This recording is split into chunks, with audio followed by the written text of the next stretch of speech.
muy buenos días. Estamos acá reunidos nuevamente con ustedes, ¿no? Hemos llegado a nuestro episodio número 20 en Espacio Residual. Estamos acá con José Carlos González Zúñiga desde La Haya, como siempre. Estamos con Javier Sala desde Miami, como siempre. Y Julio Castellanos los acompaña desde Lima. ¿Cómo están, muchachos?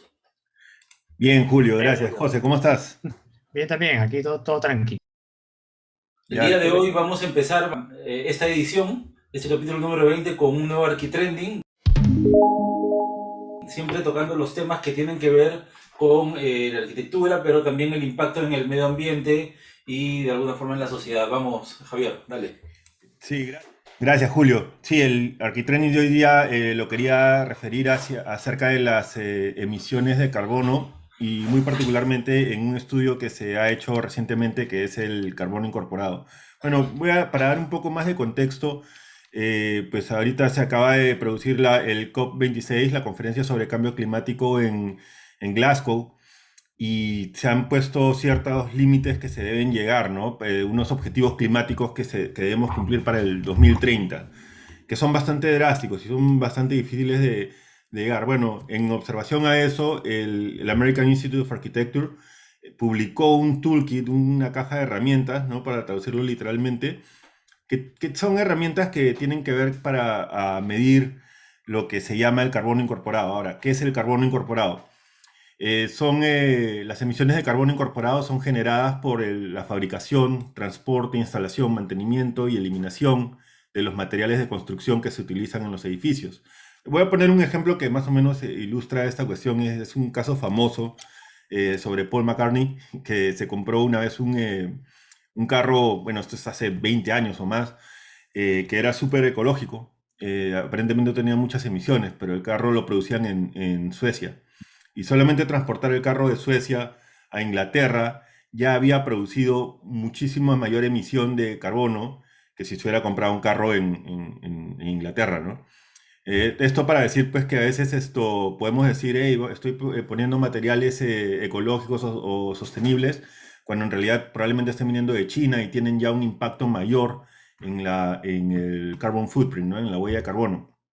Entonces, en referencia a eso, pues se determinó lo que se llama las emisiones de carbono incorporado y con todo esto se ha llegado a un factor que le llaman el GWP, que viene a ser el potencial de calentamiento global, Global Warming Potential, que es la métrica que se está utilizando para rastrear qué material realmente está contaminando más, y eso tiene que ver con la producción del material en sí, el transporte y cómo se elimina, ¿no? Entonces esto de verdad me parece que es muy, muy interesante y muy importante porque, como lo veníamos conversando, no se trata solamente de hacer lo correcto, que creo que eso debería ser motivo suficiente, sino también de entender que esta es la tendencia de nuestra industria en los próximos años y cada vez van a llegar con más fuerza porque cada vez estamos sintiendo los impactos del cambio climático y la industria de la construcción está siendo cada vez más consciente del rol que tiene en la contaminación y en las emisiones de carbono. Así que de acá a futuro, pues esto va a cambiar muchísimo, por poner un término, va a cambiar muchísimo la forma como se percibe la industria. De hecho, muchos ya están hablando de que Estados Unidos va a girar completamente su dependencia de China y va a mirar a México, a Latinoamérica para traer materiales, que si bien es cierto, igual hay un tema de transporte ahí, pues ellos le llaman el nearshoring, ¿no? Que es esto, quedar a un mercado más cerca y que corte un poco la dependencia que tiene de China. Bueno, esto es solamente para entender así muy brevemente lo que tiene que ver con el carbono incorporado y lo del GWP factor. Ustedes, muchachos.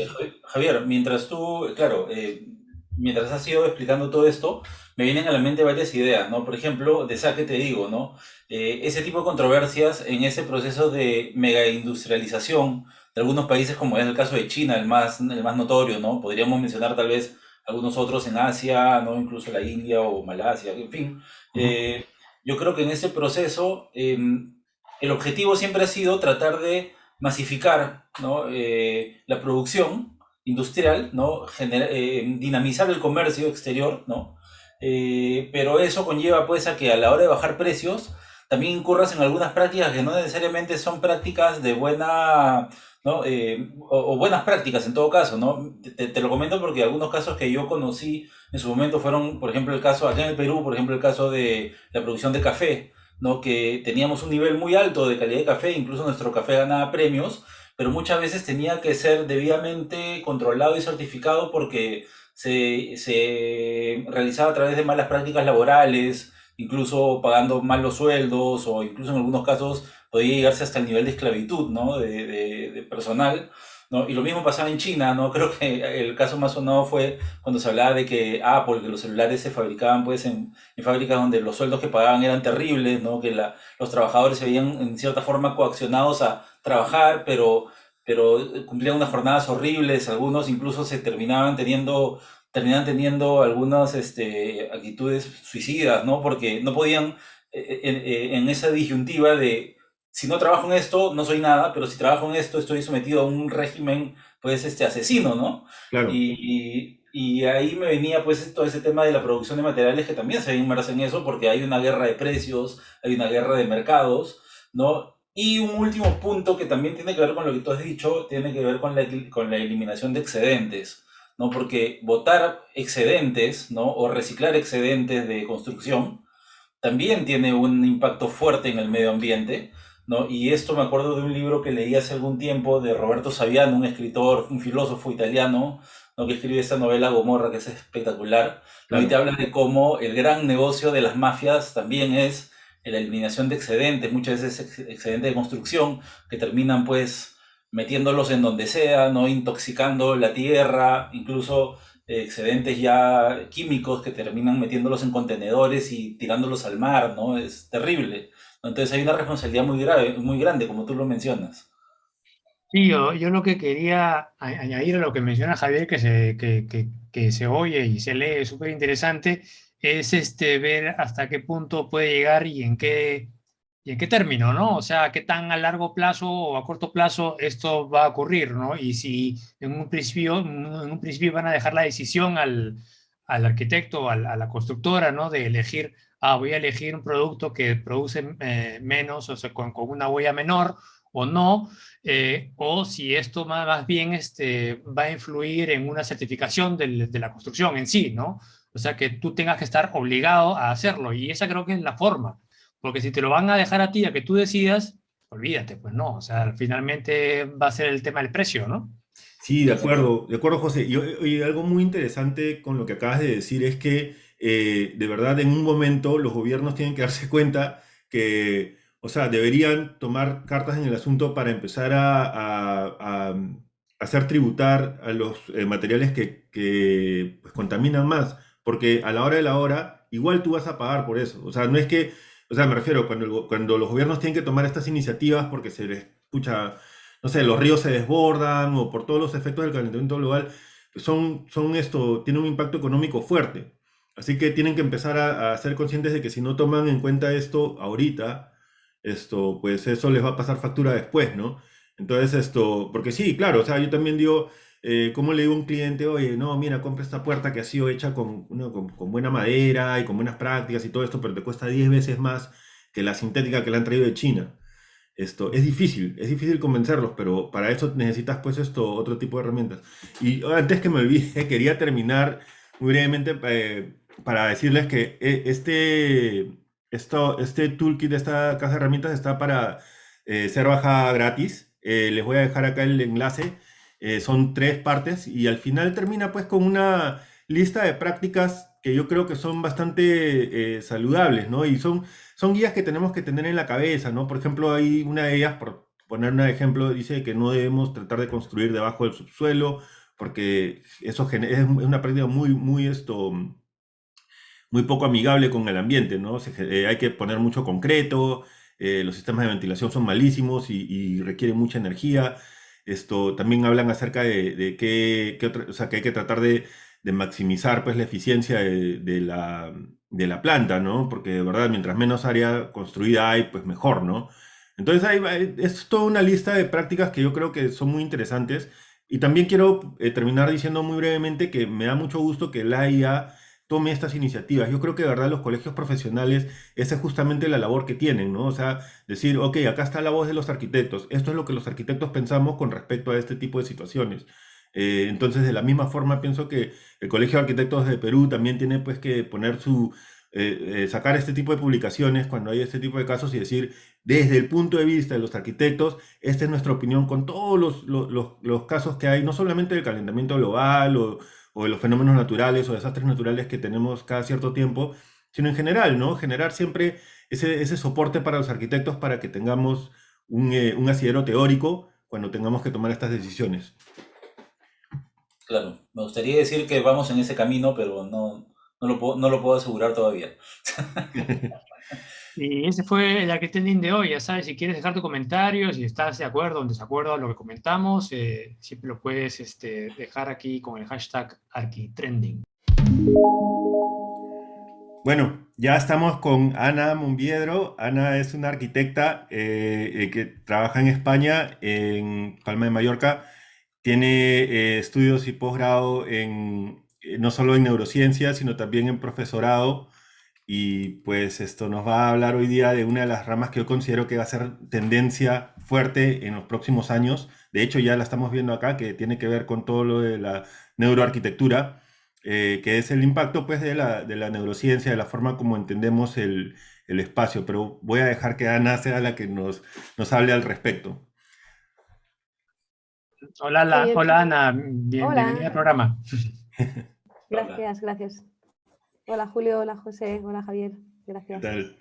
Bueno, Ana, cuéntanos esto, para empezar, o sea, tú estudiaste arquitectura y ¿cómo es que llegas a la neurociencia?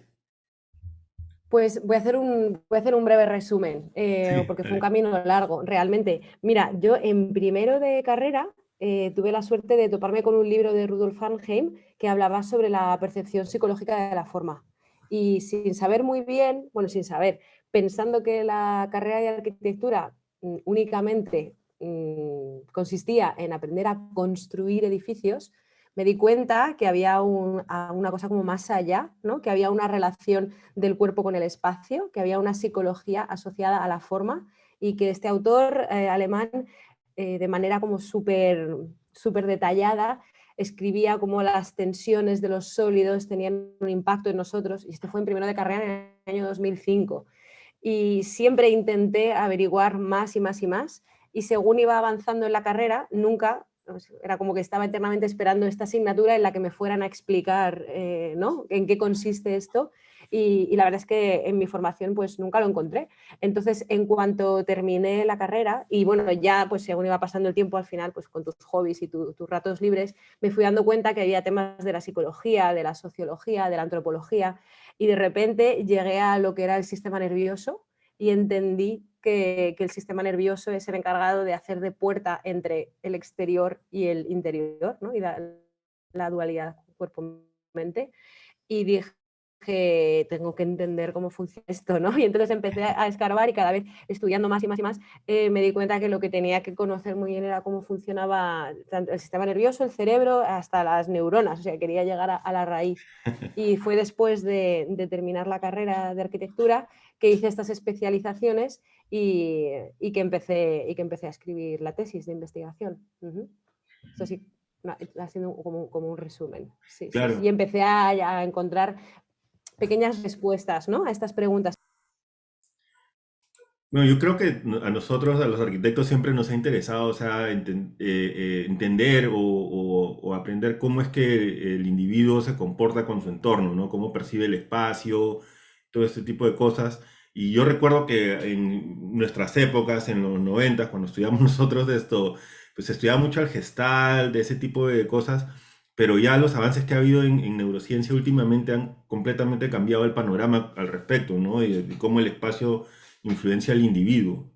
Esto, ¿tú cómo lo percibes? O sea, digamos, qué tal? Porque eso suena como un statement a veces un poco muy fuerte, pero que el espacio pueda condicionar al individuo, ¿no? Eso me parece que es fuerte. ¿Qué nos puedes decir al Sí, respecto? sí, sí. Pues mira, aquí tengo como sentimientos encontrados, ¿no? Que decimos, porque por un lado, hay situaciones en las que creo que sí que el espacio puede tener una influencia grande en el comportamiento, pero realmente esto sucede sobre todo cuando somos muy pequeños, ¿no? Cuando tenemos menos experiencias o menos recuerdos. Pero cuando ya somos más adultos, creo que no sería lícito dar tantísima responsabilidad al espacio. O sea, hay muchos componentes culturales, relacionales, ¿no? Sociales, que tienen también mucho impacto en cómo nos sentimos y en cómo nos comportamos. Entonces, creo que cuando yo hablo de neuroarquitectura, que ahora podemos entrar un poquito más en detalle, es una porción pequeña de todo lo que conlleva el diseño. O sea, creo que es una herramienta más, una manera más de percibir y de entender la praxis arquitectónica, pero que tiene que complementar al resto de cosas que sabemos que existe en el espacio. Claro. Ya A que, mí, la toma de partido de esta comparación me parece fascinante, ¿no? Porque tal vez en algún momento, bueno, en mi caso, aparte de arquitectura, yo estudié diseño, entonces en el momento de que uno aborda el diseño, pues existen expresiones gráficas que están orientadas a conectar con un usuario, con un público objetivo, a veces de una manera más comercial, digámoslo así, que un arquitecto, ¿no? Bueno, también en la arquitectura existe una práctica comercial, definitivamente, un objetivo de vender, ¿no? La idea de vender la casa, vender el espacio, ¿no?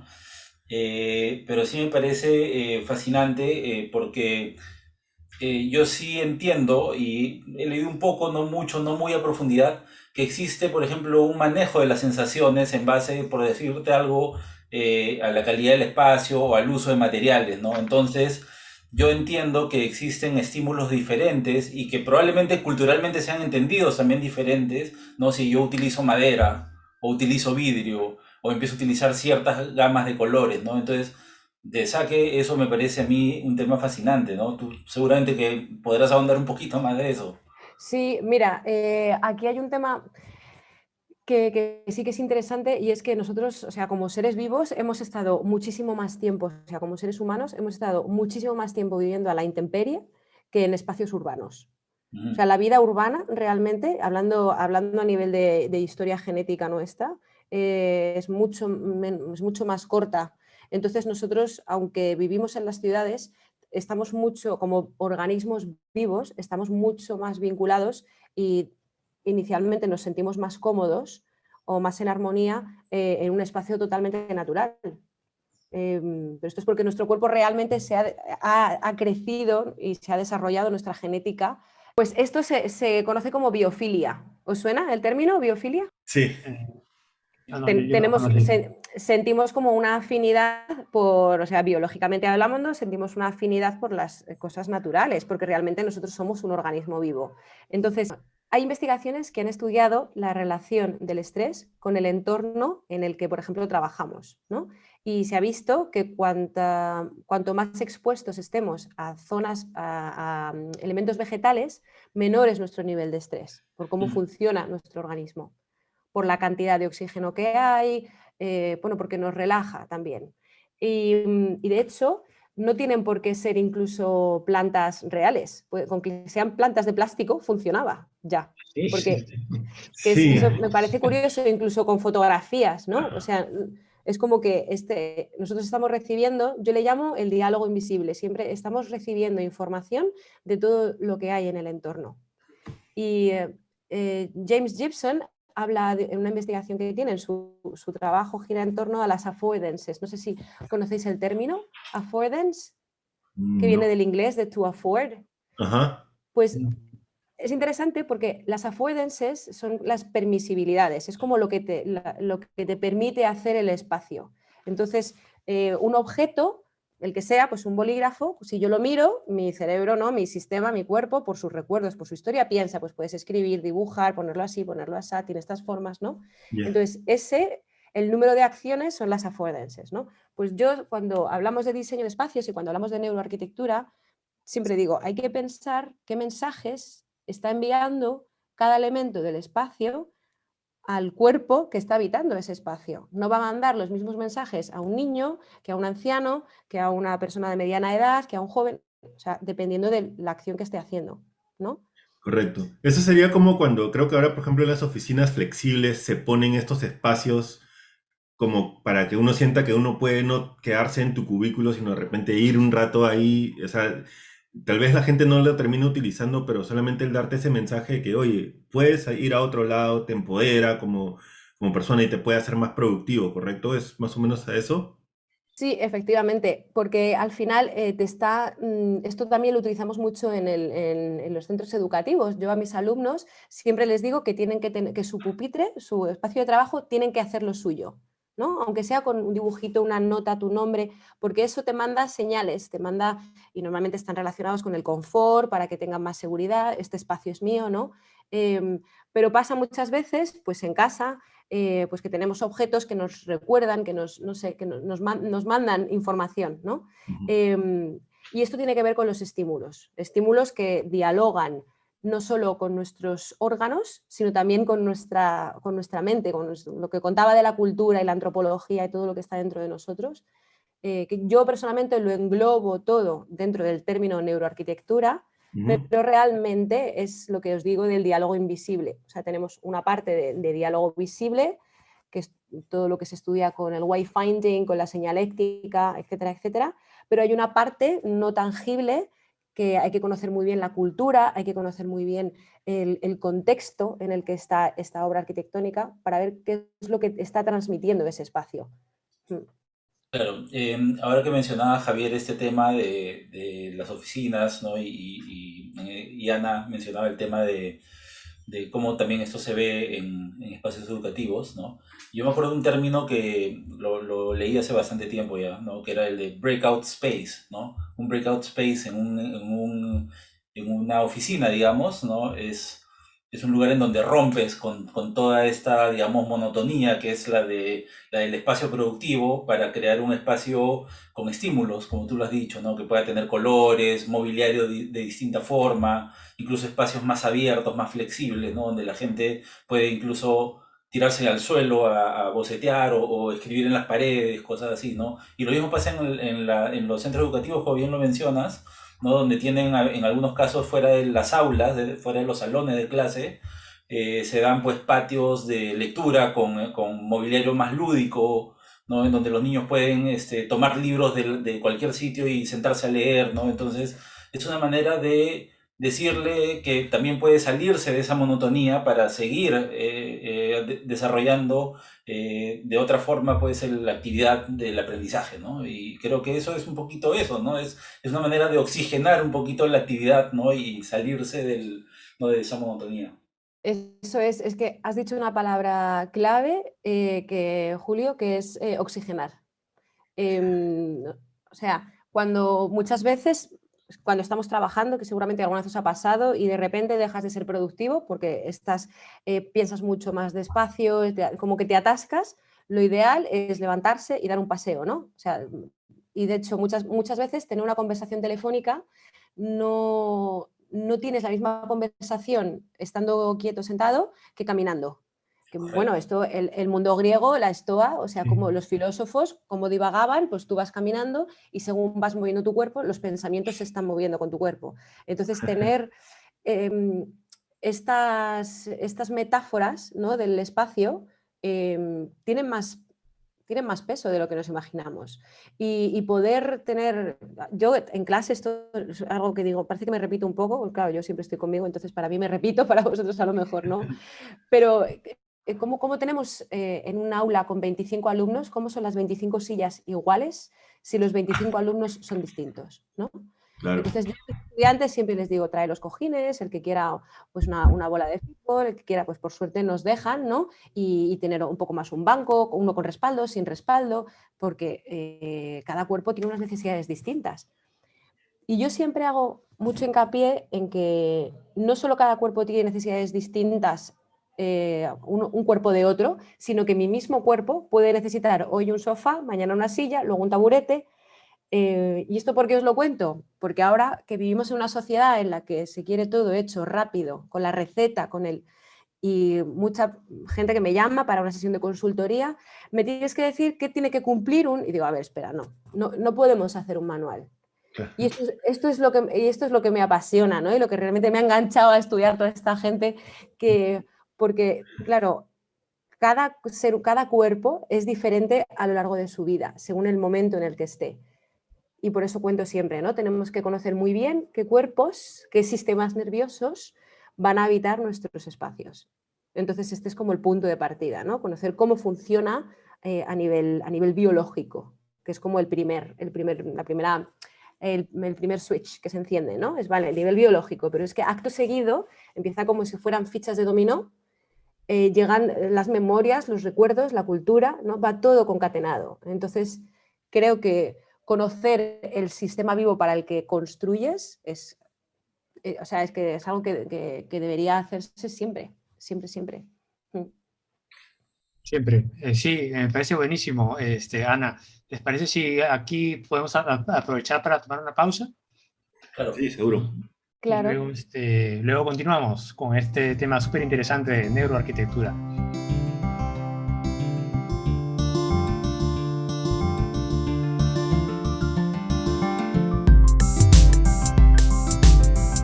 Hola a todos, aquí estamos de vuelta en Espacio Residual, aquí con Ana Monviedro, y ella nos va a contar ahora en este segundo bloque, a empezar en todo caso con qué es la neuroarquitectura. Hola, me encanta saludaros, muchas gracias. Pues cuando me pregunta la gente qué es la neuroarquitectura, me gusta mucho hacer referencia a un texto que os voy a leer, de John P. Everhart, que fue uno de los fundadores de la ANFA de Estados Unidos y que, si no recuerdo mal, lo publicó en el año 2006. Y dice así este texto: si entras en la Catedral de Amiens al atardecer mientras un órgano suena y descubres que te da un vuelco el corazón, es porque tu cerebro, no tu corazón, se ha llenado de asombro. Las células de tu cerebro se están regando con una descarga repentina de sangre, elevando tu temperatura, acelerando tu pulso e inundándote de recuerdos. La luz, bañándote a través de las vidrieras, estimula el área V4 de tu corteza visual. La música de Bach está vibrando dentro de la cóclea de tu oído interno y envía señales a la corteza auditiva. Los olores a humedad de los siglos pasados se registran inconscientemente en las neuronas olfativas en el puente de tu nariz. Estás experimentando la arquitectura. Increíble. Cuando lo leí, Sí. dije, esto es arquitectura, ¿no? O sea, como nosotros... O sea, tú entras a una catedral y inmediatamente el frío que te da en la piel, el olor, ¿no? el eco, la reverberación, todo le está diciendo a tu cuerpo, estás en este espacio, de estas características, incluso con los ojos cerrados. Sí, de Entonces, verdad. nuestro cuerpo sabe dónde estamos, o debería saber dónde estamos, ¿no? O sea, es una experiencia multisensorial, el paquete completo de la arquitectura. No es solamente ni la vista ni el plano, ¿no? Es muchísimo más que eso. Sí, esto, la famosa frase que se utilizó mucho en la Gestalt, ¿no? Que es que la suma de las partes es más que las partes individualmente. O sea, el todo es más que la suma de las partes. Correcto. Y es que es cierto, yo lo comparo mucho con la música, ¿no? O sea, no es lo mismo tener instrumentos sueltos que tener instrumentos diferentes tocando y creando una sinfonía, ¿no? O sea, el mensaje que obtiene tu cuerpo al final es diferente. Creo que entender la arquitectura así es neuroarquitectura. Perfecto. Perfecto. Yo quería preguntarte, Ana, nos vas a contar un poquito más acerca de lo que de esta información que nos vas a presentar. Yo te quería preguntar, ya nos has mencionado algo acerca del rol cultural y antropológico, ¿no? Dentro de para entender, digamos, la neuroarquitectura. Y nuevamente te pregunto, o sea, la antropología, entender de dónde venimos y elementos culturales que podemos haber experimentado, pues será diferente en este caso, digamos, para unos peruanos, sudamericanos, latinoamericanos en general, que tal vez para una persona del norte de Europa o una persona asiática, ¿no? Porque tenemos elementos diferentes en nuestro pasado cultural, digamos, ¿no? Que van a influir también en cómo percibimos las cosas. Sí. Sí, yo por eso también creo que como arquitectos tenemos la responsabilidad de comprender, por un lado, cómo funciona el cuerpo en relación con el entorno, ¿no? O sea, qué impacto tiene en nuestro organismo, pero tenemos también la obligación moral de conocer qué condicionantes culturales tienen que ver, ¿no? E interactúan en este diálogo con el espacio. O sea, qué mensajes van más allá de la simple recepción de estímulos, que pueden tener más impacto, ¿no? Entonces, creo que entender al usuario de la obra o del edificio en su totalidad, en toda su complejidad, es clave. Y es algo que podemos hacer hoy en día mejor que en el pasado, porque tenemos más herramientas. Y aquí hay un tema fundamental que creo que es el trabajo interdisciplinar. O sea, que arquitectos trabajemos con sociólogos, con antropólogos, con neurocientíficos. La verdad es que yo he invertido mucho tiempo de mi vida estudiando neurociencias y bueno, y la verdad es que no es algo que yo aconseje. Aconsejo trabajar con gente que ya lo sepa.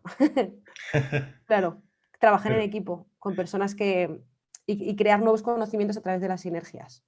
Correcto. Bueno, es que en realidad creo que un arquitecto, como me decía un amigo, es como una especie de navaja suiza, ¿no? O sea, tienes diferentes cositas, pero siempre pues está en nosotros saber que, o sea, puedes saber de estructuras, pero siempre vas a confiar en un ingeniero estructural y puedes saber sobre esto, pero siempre va a haber un especialista y tu función es más o menos articular el discurso, no tanto querer saber más que ellos, ¿no? Claro, claro, claro. Pero sí, pero creo que es fundamental que los arquitectos tengamos, o sea, yo no necesito, para mí, yo no necesito, aunque lo sepa hoy en día, saber cómo funciona la membrana de una neurona, porque los iones, cómo se mueven y qué pasa cuando se despolariza. Eso realmente, pues, pero bueno, he tenido que pasar por ahí para llegar hasta aquí, ¿no? Creo Claro. que ahora, gracias a que, bueno, gente como yo, o como otras personas que ahora nombraré, ¿no? Como Auxi, María Isidora Gálvez o Juan Luis Higuera, que mencionaba antes, bueno, hemos llegado en profundidad para poder hacer una aproximación más vasta o más primitiva y luego saber a qué profesionales acudir para poder ahondar y para poder llegar en profundidad. Y estoy Claro. pensando, por ejemplo, pues si tenemos que diseñar residencias para personas que tengan Alzheimer o que tengan demencia senil, nosotros Sí, podemos tener nociones de qué sucede, pero tenemos que acudir a una persona especialista en, pues, por ejemplo, en Parkinson, para que nos diga exactamente qué tipos de movimientos tiene, ¿no? Cómo impedirle, pues a lo mejor no ponerle muchos quiebros, ¿no? Para ver cómo caminan, etcétera, etcétera. Claro. Cuéntanos un poquito de estas imágenes que nos estás mostrando. Pues estos son 4 investigaciones que he seleccionado, así como para hacer 4, ¿no? Como 4 visiones de cómo se está empezando a utilizar estos conocimientos en neurociencia en determinadas cosas del diseño, ¿no? Entonces, arriba a la derecha, este que parece un mapa de calor, que esto se hizo con una herramienta de traqueo ocular. Es, Ah, ¿no? La zona más roja, que es donde hay texto seguramente, es donde más tiempo pasaron los ojos de los probandos. Entonces tendemos a mirar a las puertas, a las ventanas, a los agujeros, ¿no? a donde hay un poco más allá, porque al final somos seres curiosos. Entonces esto te revela ya cosas, ¿no? De cómo nos relacionamos con el espacio visual. También relacionado con el espacio visual, arriba a la izquierda, esto es una investigación de una universidad de Malasia, si no recuerdo mal, que estudiaron el impacto de color, la relación entre el color del espacio y la actividad neuronal. Entonces, como veis, en la habitación de color rojo, la actividad era mucho mayor que en la habitación de color blanco, ¿vale? claro. La de, no sé si veis mi puntero, la de color rojo sí, es esta de aquí abajo. Sí. wow. Ahora, esta investigación, que luego llegan los problemas, que es lo que contaba antes de la receta, ¿no? Que la gente entonces me dice, bueno, pues entonces los espacios de color blanco, pues muchas, ¿no? Muchas. Y digo, bueno, espera un momento, porque depende de cómo tú percibas el blanco, o cómo percibas el rojo, o cómo percibas el azul.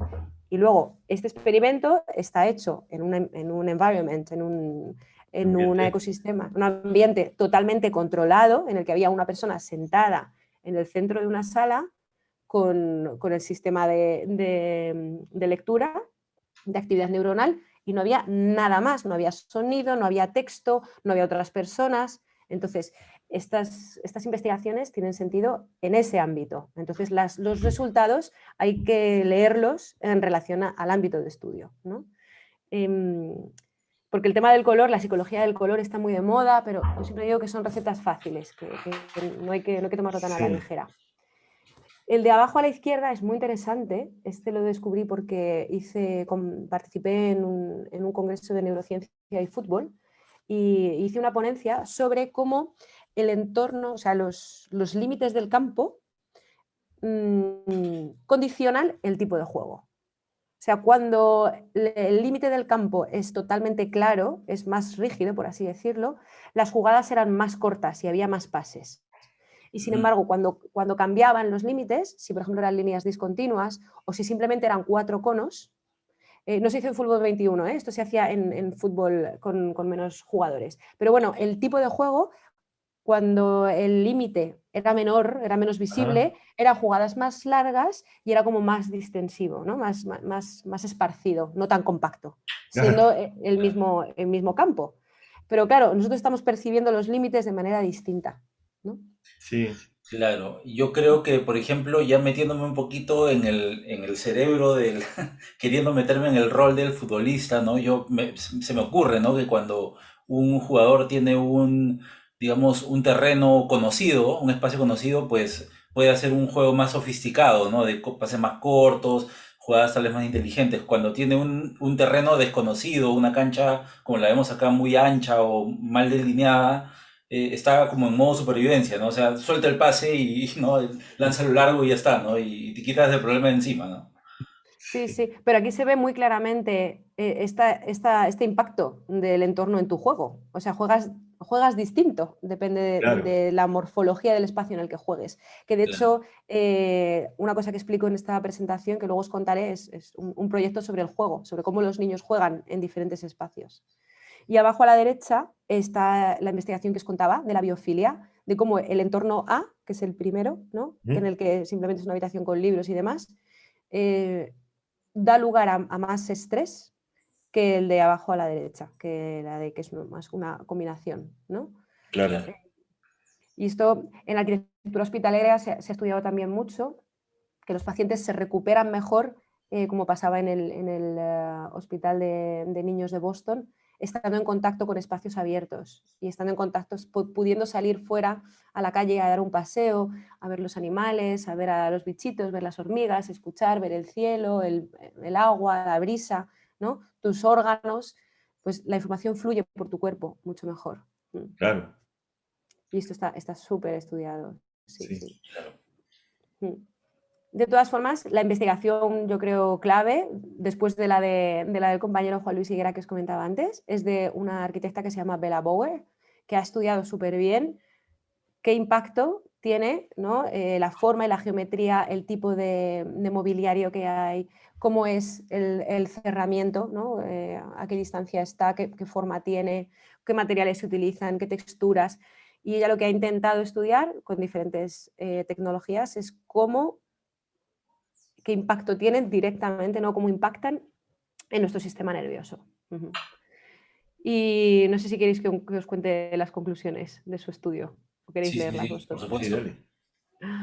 Pues la conclusión es que, como hablábamos al principio, es que el impacto neuronal no es tan significativo como para poder determinar el entorno condiciona un comportamiento determinado. Bella Bow lo que dice es que hay que estudiar otros parámetros, como os contaba, culturales, antropológicos, sociales, etcétera, etcétera, y que coexistiendo todos ellos es cuando se puede tomar decisiones un poquito más, ¿no? Concretas.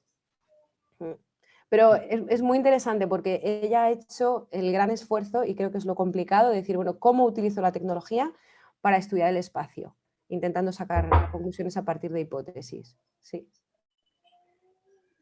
Y en mi caso, en mi investigación, o sea, yo lo que quería era contestarme a la pregunta, porque nadie me podía contestar.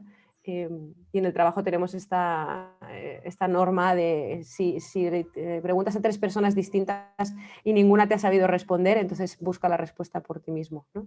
Fue un poco lo que me pasó. Yo a lo mejor pregunté a 10, 12, 15, 18 y no conseguía encontrar la respuesta. Y claro, mi pregunta era, vale, sí, todo esto, pero ¿cómo, en qué momento la arquitectura llega a nuestro cuerpo y cómo se producen estas reacciones corporales?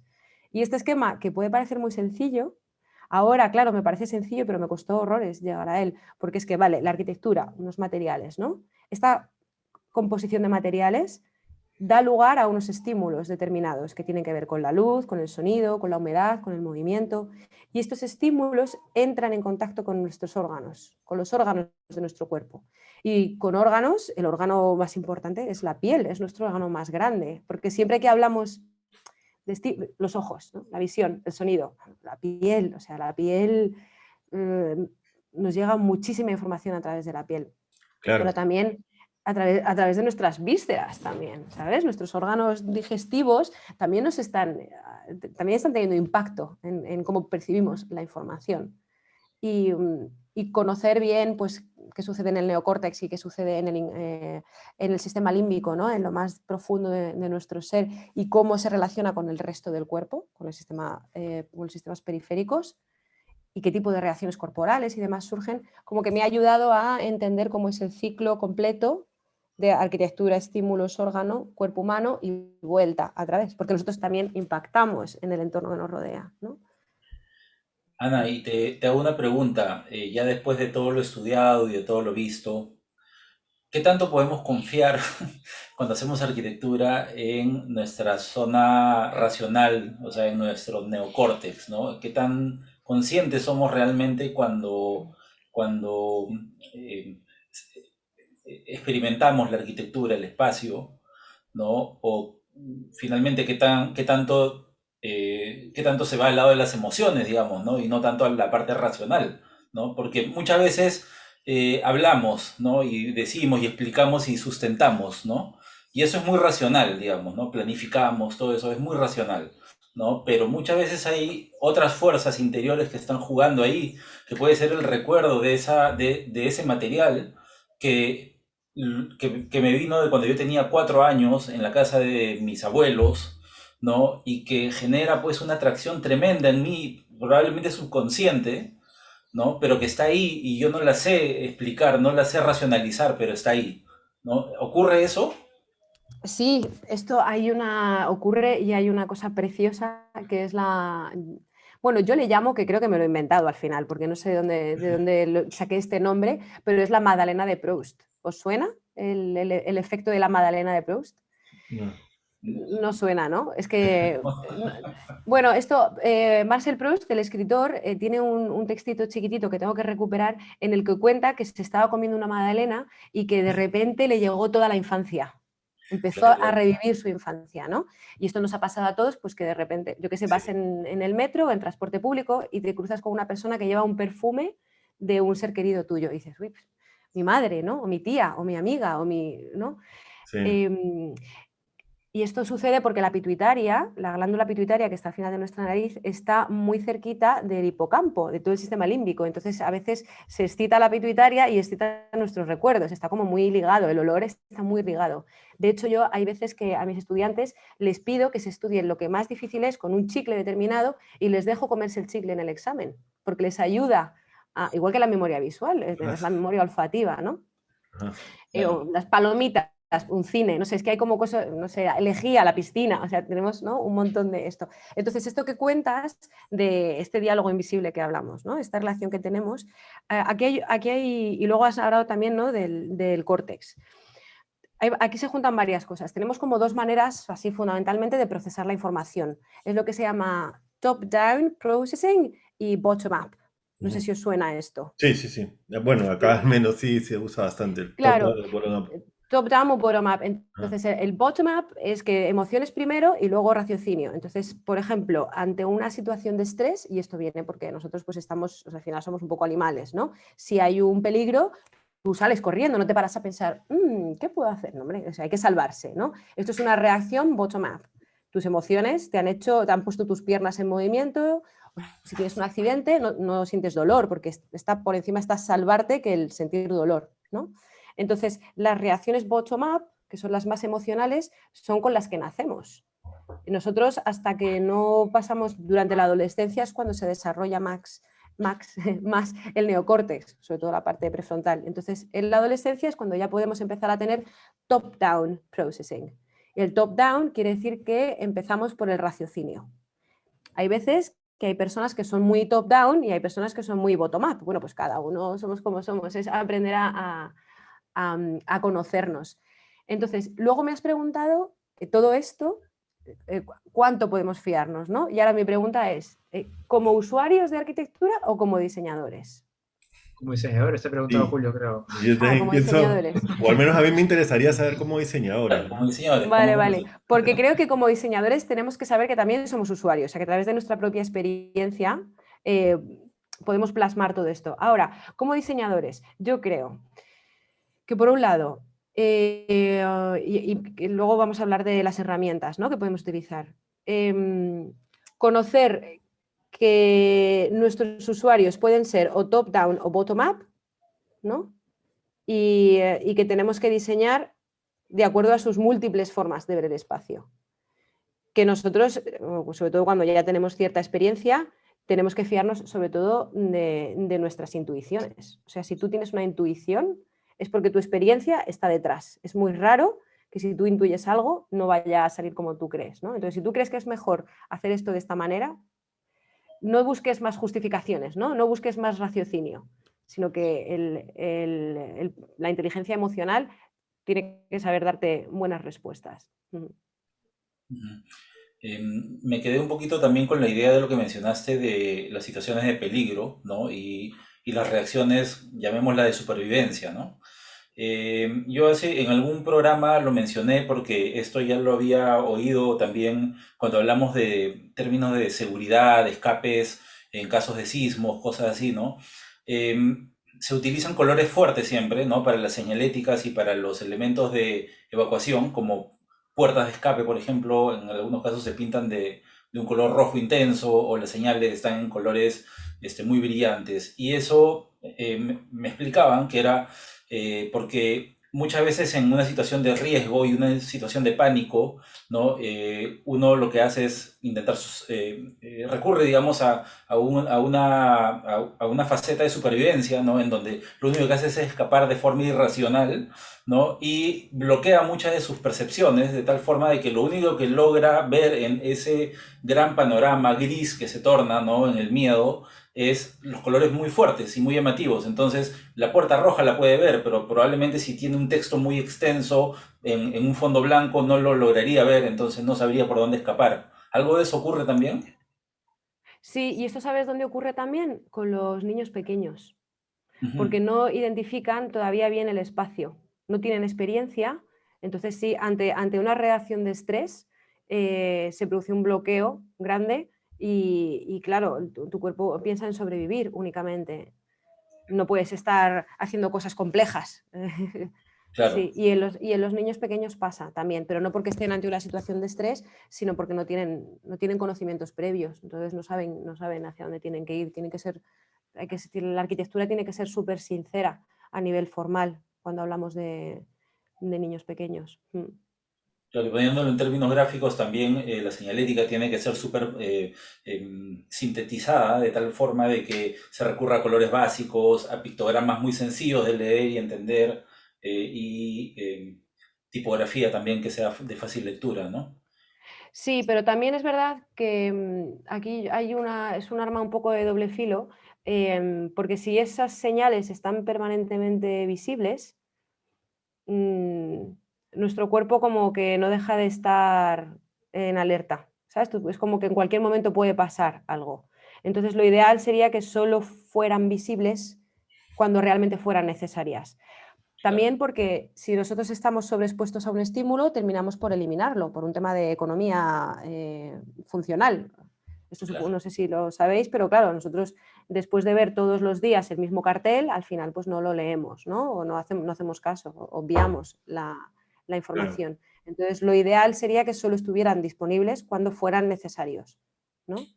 Esto también, perdóname que siempre hablo de arquitectura educativa, pero realmente es a lo que me dedico yo, pero se puede utilizar en muchos campos. Pero mira, por ejemplo, en la arquitectura hospitalaria, cuando una mujer va a parir, en los paritorios, Marta Parra y Angela Müller están haciendo todo el trabajo de los paritorios humanizados. Ujú. Si yo que he dado a luz a 2 niños, Si yo en el momento de la luz estoy en un quirófano con la incubadora, con todas las herramientas estas horrorosas de, ¿no? De por si hay cualquier cosa, bombas de oxígeno, pues por si el bebé tal, claro, estás ahí en lo tuyo, pero el entorno te está dando información un poco de, oye, que aquí las cosas pueden salir mal, ¿no? Sí, claro. Entonces, ahora se están haciendo paritorios humanizados donde todas estas cosas están, pero no están visibles. Entonces, la mujer que está pariendo está tranquilamente en su trabajo de parto, centrada en su cuerpo y en lo que tiene que hacer, ¿no? Y de Claro. hecho son paritorios que utilizan mucha madera, muchas telas, hay planta, puede haber algo de agua, se puede poner música, se pueden poner ciertos olores, ¿no? No es un ambiente hospitalario al uso. Y de hecho los hospitales, por suerte, creo que se están transformando para convertirse en sitios donde las personas puedan estar centradas en lo que tienen que estar, no pensando en todas estas cosas malas que pueden pasar, ¿no? Entonces, al final, es que sí que existe, ¿no? una comunicación. Bueno, puedo contar directamente las conclusiones del estudio de Jugar el Espacio, que lo que hicimos fue crear 3 atmósferas de juego diferentes en las que el entorno tenía una relación con el tipo de juego en que sucedía. Entonces nosotras creamos un espacio, por ejemplo, para niños que necesitaban moverse más, esparcirse con mayor nivel de energía, espacios más abiertos, con mucho más estímulo, más luz, más viento, juegos, ¿no? de un determinado tipo. Luego hicimos otro espacio de juego que llamábamos Jugar el Volumen, con piezas, como veis, bastante grandes, que los niños tenían que manipular y entonces aquí ya no corrían tanto, no se movían tanto, sí que hacían movimientos del cuerpo, pero estaban como más centrados. Y la última versión del juego, el último espacio, se llama Jugar la Luz y lo hacemos en entornos oscuros, con mesas de luz, donde los niños están en silencio, muy concentrados, haciendo movimientos, ¿no? muy lentos, prestando atención. Entonces, aquí vemos claramente que el tipo de juego mantiene una estrecha relación con el entorno en el que sucede. Y si nosotros pensamos que siempre estamos jugando, siempre nos estamos comportando, pues esto es un ejemplo en el que vemos que realmente el entorno tiene una relación, ¿no? con el comportamiento y con lo que hacemos en el entorno. En este caso es juego libre, no queríamos dar instrucciones a los niños, no queríamos tener que poner normas, sino que el espacio te invitase a hacer un tipo de juego determinado. Increíble. Sí.